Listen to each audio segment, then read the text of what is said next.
Chapters I. Pursuit. Whatever had happened, one fact was plain, and that was that the smaller of the two cruisers was not swinging at anchor where they had left her.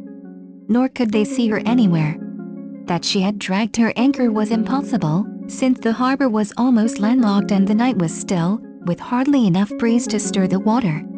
After the first few minutes of stunned surprise, the 12 boys, gathered on the Adventurer, held council. It was Phil who eventually summed up the situation quietly and tersely as follows: "The boat's gone. She isn't in the harbor, because if she were we could see her. Either she's been taken off as a joke or stolen. I can't imagine anyone doing it as a joke. In any case, it's up to us to find her. We went ashore about 8, and it's now 10 to 11. It's probable that whoever swiped her waited until we were safely ashore and out of the way. I mean, they probably allowed us at least half an hour. They were probably watching us," suggested Steve. "Why didn't they take this one instead of the other?" asked Cass Temple. "Perhaps," replied Steve, "because they found the control locked. All they had to do on the Follow Me was break the padlock on the companionway doors. Still, that's just a guess. They may have preferred the Follow Me for some other reason." "Never mind that," said Joe impatiently. "The question now is how we're to find her." "Go ahead, Phil." "I was going to suggest that we inquire among the other boats between here and the harbor entrance. 2 or 3 still have lights aboard. Maybe they saw the Follow Me pass out." "Somebody look after the tenders," said Steve briskly. "Haul ours out and tie the other astern. Give her a short line, so she won't switch around and fill with water." "All ready, Joe?" 5 minutes later, the Adventurer slid through the still water toward the mouth of the harbor. On her way, she stopped twice to shout inquiries, and the second time a sleepy mariner, leaning, in pajamas across the rail of a small launch, supplied the information they sought. Yes, there was a cruising motorboat went by about 9, or a little after, headed toward the pier head. I didn't notice her much, but she was painted dark. Come to think of it, it must have been pretty nearly past, for I remember hearing 3 bells strike just afterwards." "You didn't see her after she went by here?" asked Steve. "No, I was getting ready for bed and saw her through a port." "Anything wrong?" "Nothing," replied Steve dryly, "except that she belongs to us and someone's evidently stolen her." "Thanks very much." "Good night." "Good night," was the answer. "I hope you get her." "Well, we know she got this far," said Joe, "but, which way did they take her when they got outside?" "That's the question," said Harry Corwin. "They might have gone across to Provincetown and around the Cape, or taken her up the shore or down. I guess the best thing for us to do would be to hike back and give the alarm." "If we telegraphed she went north," said Phil with conviction. "How do you know?" demanded Joe. "I don't know, but think a minute. If you were stealing a boat, you'd want to keep out of sight with her, wouldn't you? Suppose I should. Then you wouldn't mess around in Cape Cod Bay.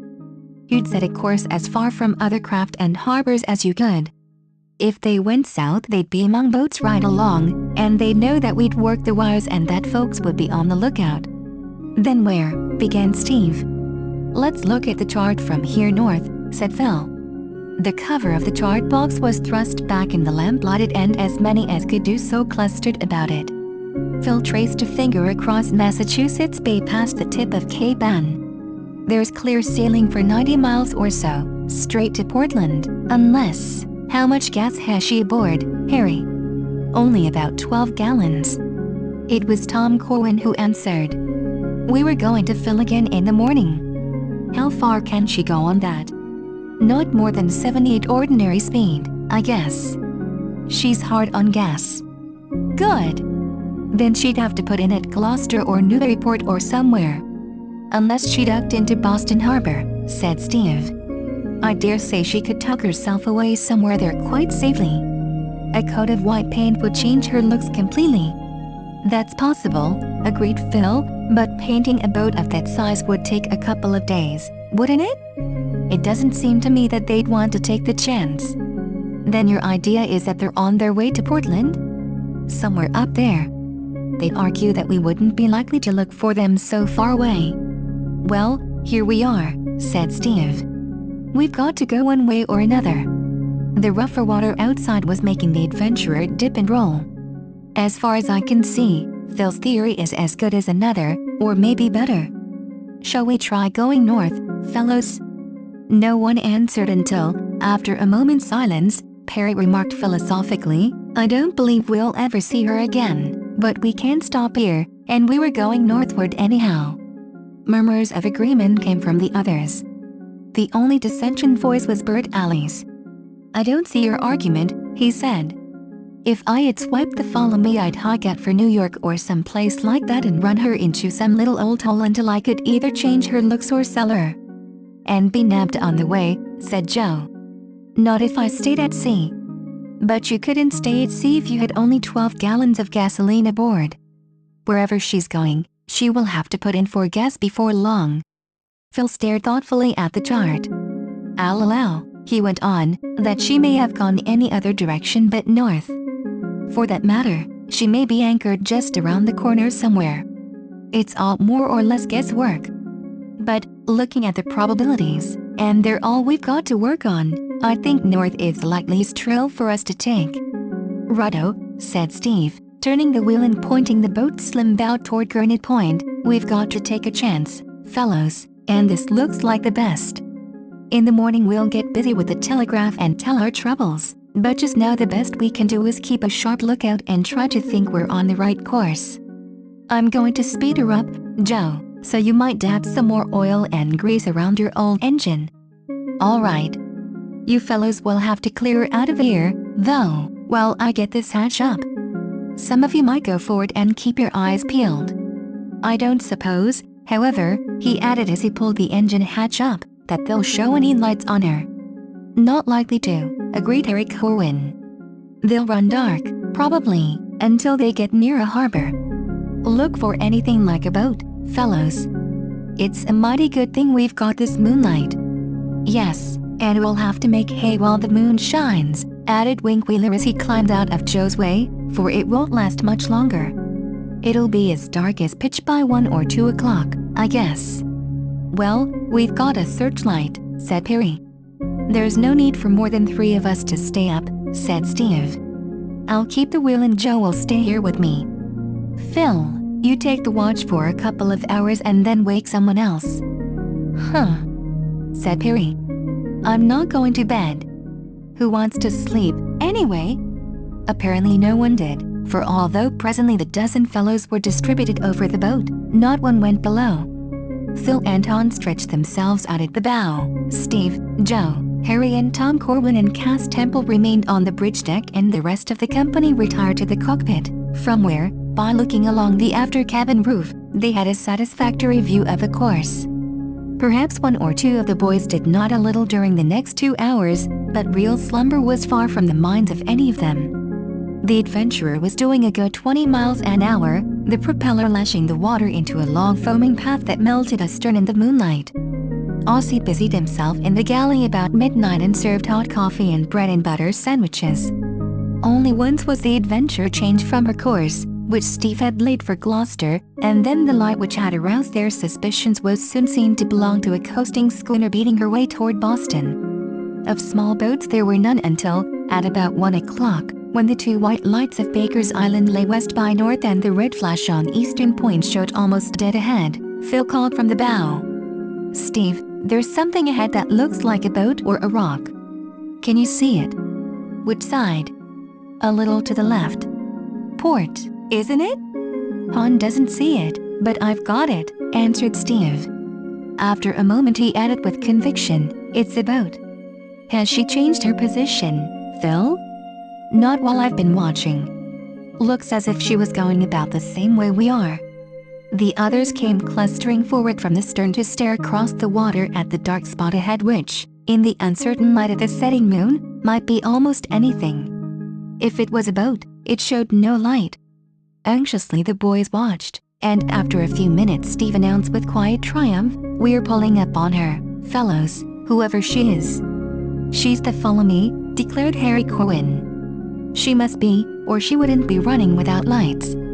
"We'll know before long," said Steve.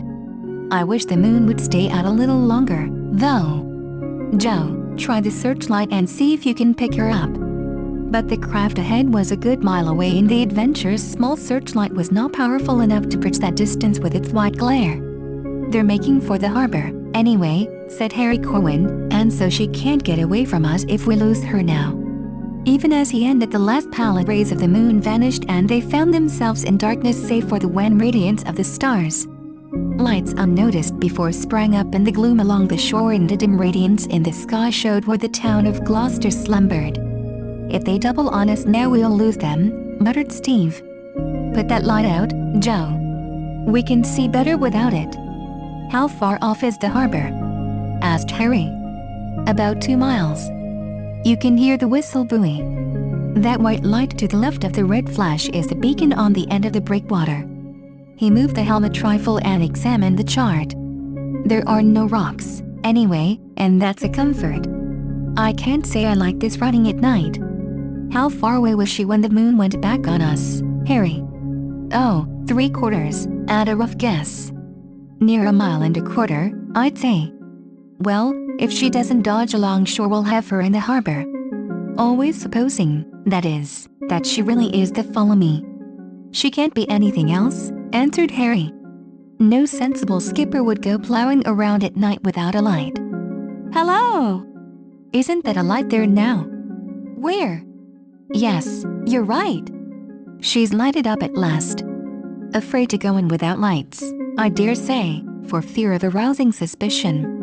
I'm getting to believe she is a Follow Me, Harry. I haven't doubted it once."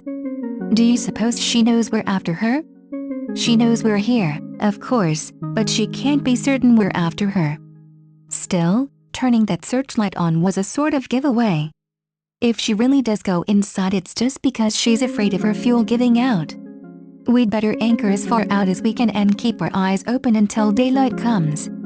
"She couldn't get gas before morning, I guess," said Joe. "Looks to me as if she is a Follow Me, they've run themselves into a trap." "Hope so, I'm sure," said Winkwheeler. "If we've caught her, we've certainly been lucky, fellows." "Don't count your chickens until they're hatched," advised Aussie. "Maybe she isn't the Follow Me at all." "I can't see her light now," called Phil from the bow. "Hold on, there's a green light, I think." "No, I guess I was wrong." "Can't see anything now, Steve." "Can you?" "No, she's turned and run inside back of the breakwater. Keep your ears and eyes open for that whistling buoy, Phil. I want to pass it to port. It's pretty near. There it is now." "Look! I've got it!" "All right. Now it's straight for the white beacon." Steve sighed relievedly. "No use hurrying any longer, I guess."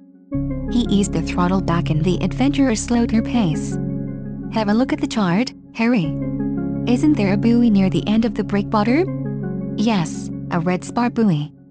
"What's the depth just inside?" 4 fathoms, shoaling to 1. "Good enough. We'll drop anchor just around the breakwater and train the searchlight across the channel. I don't believe, though, they intend to run out again before morning. All I'm afraid of is that they swung off when darkness came and are sneaking around the cape." "I'll bet anything we'll find her at anchor when daylight comes," replied Harry. "She had only enough gas for 70 miles, and she's gone about 60 at top speed. We've got her, Steve. Don't you worry." "Hope so. Get your bow anchor ready, hon, and stand by to heave. When you let go, make as little noise as you can. I'm going to turn the lights out, fellows, so don't go messing about or you may walk overboard. Switch them all off below, Aussie, will you? If those chaps have anchored just inside the breakwater, there's no sense in letting them know that this is the Adventurer. Got your anchor ready, hon?" Aye, sir." "All right. Don't let your windlass rattle. Keep quiet, fellows." Suddenly all the lights on deck save that in the binnacle went out, leaving the boat in darkness. Nearby the red flash of the lighthouse glowed periodically, while, ahead, shone the white beacon. In silence the Adventurer drew nearer and nearer to the ladder, put it abeam and then swung to starboard. "Let her go, Han," called Steve softly. Those on the bridge deck heard the faint splash of the 100-pound Navy anchor as it struck the water. Han crept back and swung himself down to the bridge. "All fast, sir," he reported. Somewhere in the darkness at the head of the harbor, where tiny pinpricks of light twinkled, a town clock struck 2.